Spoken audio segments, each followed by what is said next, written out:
ప్రసన్నాంజనేయం ప్రభాతవ్యకాయం ప్రకీర్తిప్రదాయం భజే భజే బాలగాత్రం భజేహం పవిత్రం.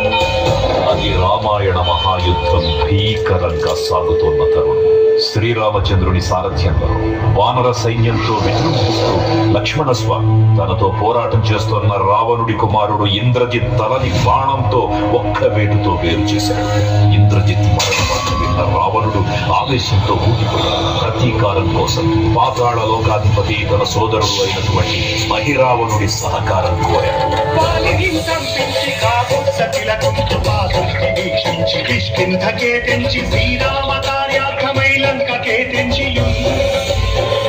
ఆ జీవి మకర ధ్వజుడు అనే మహాసముద్రాన్ని దాటుతుండగా నీటిలో పడ్డ స్వేదవిందుడు ఒక మొసలి గ్రహించడం వల్ల జన్మించాడని తెలుసుకొని ఆశ్చర్యపోతాడు హనుమంతుడు.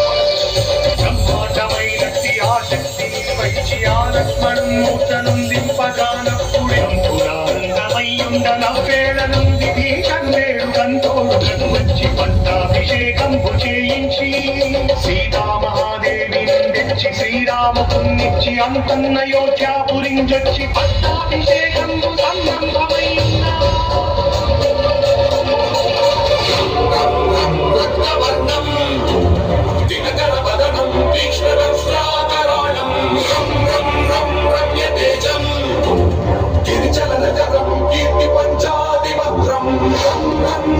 రాజయోగం సకల శుభ